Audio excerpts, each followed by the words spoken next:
अल्हम्दुलिल्लाहि रब्बिल आलमीन वस्सलातु वस्सलामु अला सय्यिदिल अंबियाइ वल मुरसलीन अम्मा बाद फ़अऊज़ु बिल्लाहि मिनश शैतानिर रजीम बिस्मिल्लाहिर रहमानिर रहीम अस्सलातु वस्सलामु अलैका या रसूलल्लाह व अला आलिका व अस्हाबिका या हबीबल्लाह अस्सलातु वस्सलामु अलैका या नबियल्लाह व अला आलिका व अस्हाबिका या नूरल्लाह।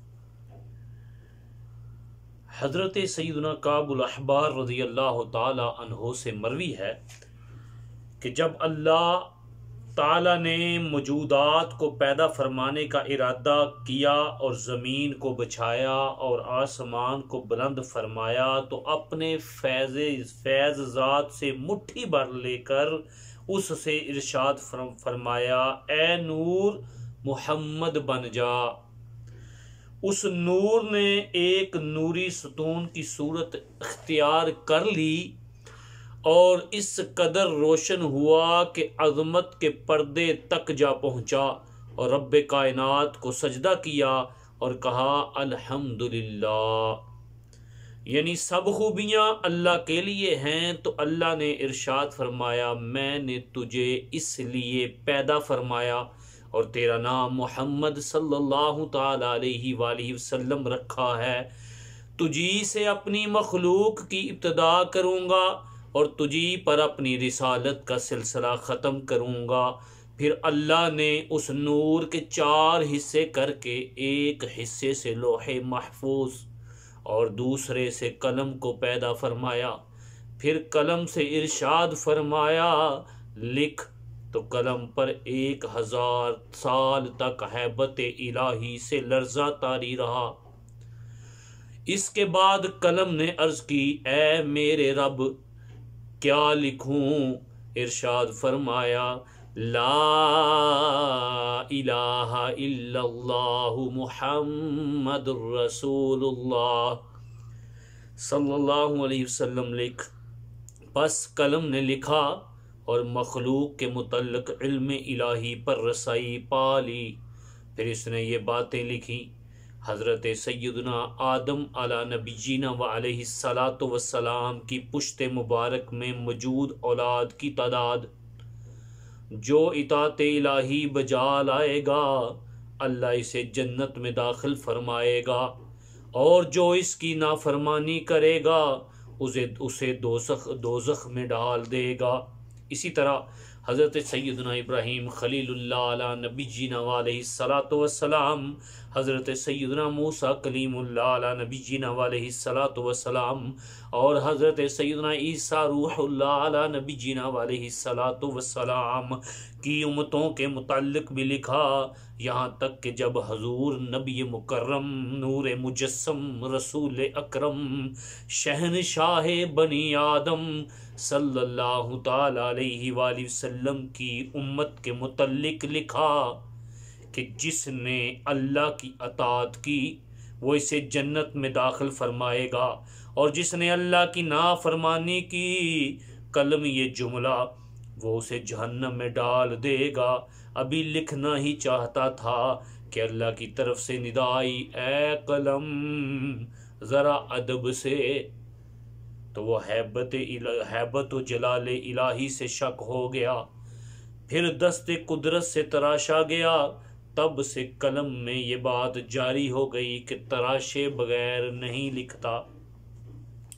फिर अल्लाह ने कलम से इरशाद फरमाया, इस उम्मत के मुतल्लिक़ लिख, ये उम्मत गुनाहगार है और रब गफ़ार यानी बहुत बख्शने वाला है। फिर अल्लाह ने तीसरे हिस्से से अर्श को पैदा किया। फिर चौथे हिस्से के मज़ीद 4 हिस्से करके, पहले हिस्से से अक़ल, दूसरे से मारिफत, तीसरे से सूरज, चाँद और आँखों का नूर और दिन की रोशनी पैदा फरमाई। और ये सब हकीकतन नबी मुख्तार सल्लल्लाहु ताला अलैहि वसल्लम ही के अनवार हैं। बस आप सल्लल्लाहु ताला अलैहि वसल्लम तमाम कायनात की असल हैं। इसके बाद अल्लाह ने नूर की इस चौथी किस्म के चौथे हिस्से को बतौर अमानत अर्श के नीचे रख दिया। फिर जब अल्लाह ने हज़रत सय्यदना आदम सफ़ीउल्लाह अला नबीना अलैहिस्सलातु वस्सलाम को पैदा फरमाया तो वो नूर इनकी पुश्त मुबारक में रखा। फिर फरिश्तों से आप अलैहिस्सलाम को सजदा करवाया, जन्नत में दाखिल कर दिया। फरिश्ते सफ दर सफ आप नबीउल्लाह आप अलैहिस्सलातु वस्सलाम की पुश्त के पीछे खड़े होकर नूरे मुहम्मदी सल्लल्लाहु ताला अलैहि वसल्लम की ज़ियारत किया करते।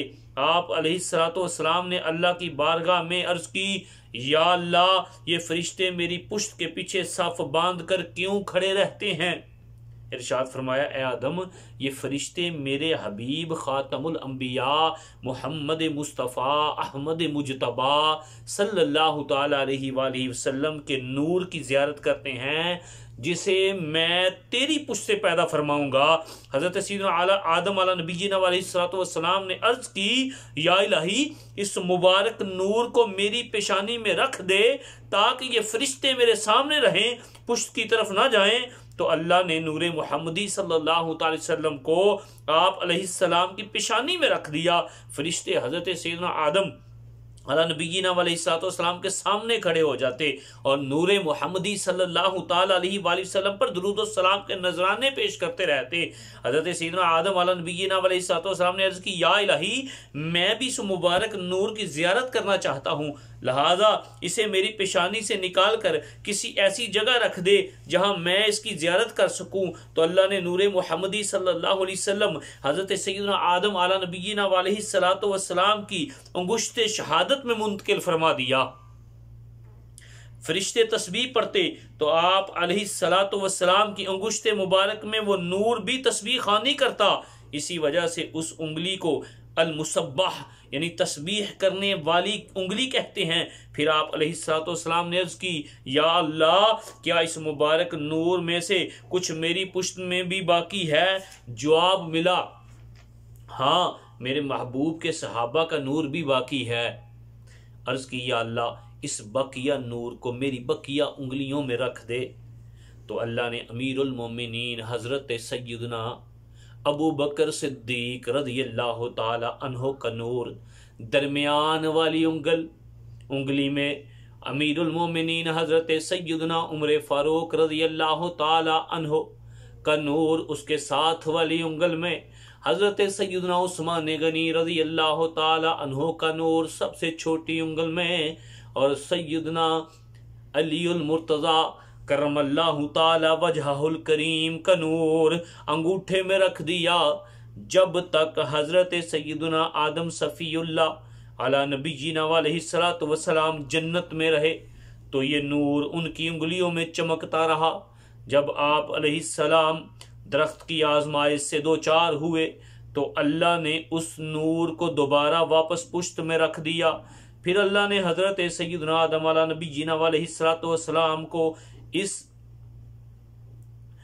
वदियत किए गए नूर के राज की कदर व मंजिल की पहचान कराई और फरमाया, पाक साफ होकर तस्बीह व तकदीस करो, फिर दोनों ताहिर हो जाओ और अपनी अहलिया हवा का हक के ज़ौजियत अदा करो कि मैं तुम दोनों से अपने इस फैज़ आसार नूर का ज़ुहूर फरमाने वाला हूँ। बस आप अलैहिस्सलातु वस्सलाम ने हुक्म इलाही के मुताबिक अमल किया और अल्लाह ने नूर मुहम्मदी सल्लल्लाहु ताला अलैहि वसल्लम हज़रत सय्यदना आदम अला नबीना अलैहिस्सलातु वस्सलाम से हज़रत सय्यदना हव्वा रज़ियल्लाहु ताला अन्हा में मुंतकिल फरमा दिया। फिर आप अलैहिस्सलातु वस्सलाम इस नूर को हज़रत सय्यदना हव्वा रज़ियल्लाहु ताला अन्हा की पेशानी में सूरज की मानद दायरे की सूरत में देखा करते थे।